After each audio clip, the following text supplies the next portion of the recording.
Hi guys, it's Sherry and welcome to the Ice Habit. Here it is, the long-awaited brush cleaning video. So I'm going to show you what I'm going to be using first and then we'll get into it. Now this isn't like a tried and true recipe. There are a lot of different things you can use for brush cleaning. You can use things that are expressly made for that. You can use things that aren't. So this is just because I wanted to use kind of what I had on hand and not buy a bunch of new stuff. I did buy one new thing, which is why this video has been delayed because the company took forever getting it to me. But I'll tell you what I'm going to be using today. I'm going to be using some good old Johnson's baby shampoo. I had this around the house for a long time because I used to wash Missy, my dog, with it. I have some antibacterial soap from Lysol. Just going to be using like a drop or two of that. And then I have the Benjabelle Cleansing Balm. And this is an all-natural product. Smells sort of herbal. Benjabelle is also the company that makes the brush tree that I'm going to be using. So after you wash your brushes, you need to figure out some way to get them to dry so that the water isn't running back into the ferrule. So with the Benjabelle brush tree, once you wash them, you can just stick them up through these different size holes for different size brushes, and they can hang with the brush head down, because what you don't want to happen is you don't want water to get down into this ferrule, because that's where the glue is that holds the hairs together and holds the ferrule on. So if you get that all wet, if you store your brushes like this, the water is going to soak back down into the ferrule and your brush is going to be ruined. So you want to always store your brushes. If you don't want to buy a brush tree, and I completely understand if you don't, I just did. I bought the little teeny one. They come in all different sizes, but this is, I believe, the daisy version. But if you don't want to buy a brush tree, you can just, angle them, like say maybe build up a rolled towel or something, and after you wash and rinse them, you could lay them against the towel roll and just have them angled like this so that angled like this so that you have the water running away from the ferrule. Okay, I have all kinds of different brushes. I have cheap brushes, I have a little bit more expensive brushes. And so I'm not going to wash all my brushes, but I'm going to wash a representation, some bigger face brushes, some smaller eye brushes, and give you an idea of how I do that. I'm going to do close up on the sink where I'm going to be washing the brushes. Okay, here we go. So I'm going to take this Real Techniques Expert Face Brush, which is a real favorite of mine. I'm going to wet it and put it into the solution a little bit. And then I'm going to rub it in my hand.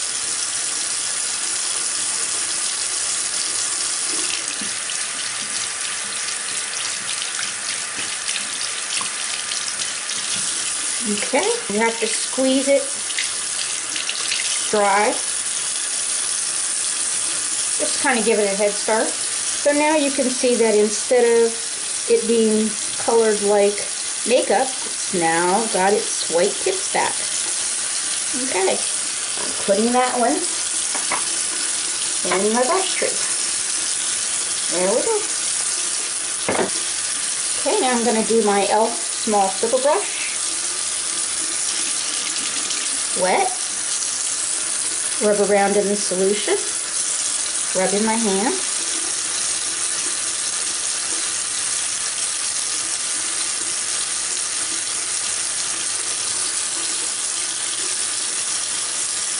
Okay. I don't know if you can see the water that's going down the drain, but definitely looks like makeup. Okay, so there are brush tips that are back to looking white again instead of makeup colored. Up into our makeup Benjabelle brush tree. So let's get to one of the really dirty ones. The same brush as I did a minute ago, the Expert Face Brush, but I have two of them. One for blush and one for foundation and powders and stuff. So this time I'm going to use the balm. First I'm going to get it wet. Then I'm just going to swirl it into the balm. And as I said, the balm is all natural. So you don't have to worry about any harsh ingredients. You see, it's nice and soapy now. So then I'm going to get a little water in my hand. Just rub it. Okay, let's give it a rinse. Oh yeah, nice and white. Tucked in my tree. Now we're going to do what is probably my dirtiest brush. It's my powder brush. I only have one powder brush, so therefore it gets used a lot. And this is my Real Techniques powder brush. Just a wonderful brush. Highly recommend it. Nice and fluffy and soft, but dirty. So go ahead and wet it, and notice I'm holding it upside down. We don't want to get water up in the ferrule. Okay, I'm going to use my balm. Okay, so you see it's all soaked up there. And I'm going to wipe it in my hand. Oh yeah. Very dirty. Because it's powder, it doesn't maybe go as deep as the foundation goes. I think that's pretty good. I'm going to stick that into the biggest hole of my brush tree.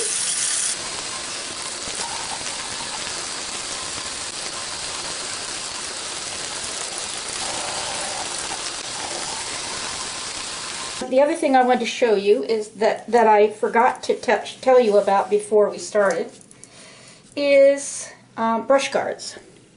So here is our brush tree.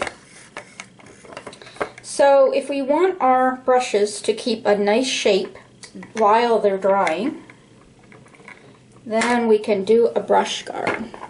So the brush guard package, I bought mine on Amazon, and they look like this. And they come in different kinds of packs. As it turns out, I didn't buy as many large brush guards as I thought I did. I got a lot of small and some medium. So you just put it in from the bottom, pull it right down over the brush, and it has holes in it so it will still dry.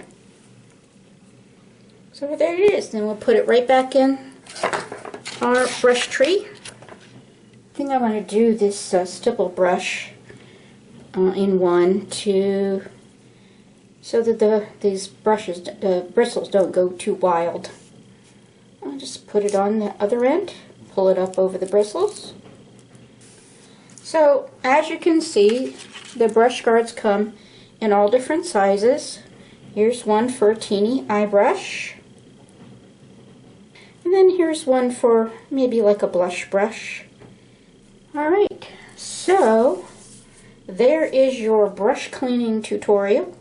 Okay, I'm all done, at least with as many brushes as I can fit in my little brush tree. So here's what I have finished.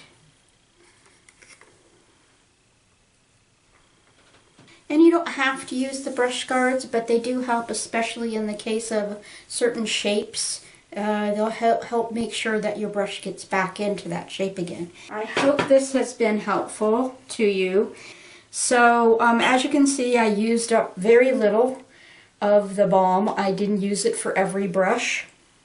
And so I've rinsed that off, and I'm going to leave that out to dry up a little bit before I close the can. When my brushes are dry, which will probably be this evening, maybe tomorrow morning for the bigger ones, then I can film another little piece to show you what they look like once they've dried and come out of the brush guard to show you how that it helps to keep their shape. Hi guys, I'm back, looking very unglamorous today, but I did just want to follow up with you the next day after the brush cleaning and show you how they came out. So let's do the biggest brush first. That was my Real Techniques powder brush. Take off my brush guard. It's nice and fluffy again, very soft, and looks quite clean. Let's try one of my Expert Face brushes by Real Techniques. Now this one, it looks mostly clean, but I just see just a tiny little bit of makeup in there, foundation in there. So that one I'll know I need to clean deeper. It is very, very dense, unlike the powder brush. It's very dense, so I think I'll have to work a little harder on that one. Let's check a small one. This is the Bare Minerals Eye Shaping Brush. This is that wedge shape, and it dried right back in that wedge shape. Maybe not quite as tight, but pretty close. Nice and clean and soft. Alright, so that is all. I hope this has been helpful. If you have any other questions, please leave a comment down below. If you're not already subscribed, I'd really appreciate it if you subscribe and like and always comment. I love to get your comments. I love to talk back and forth. So have a great day, have a great week, and I'll see you next time.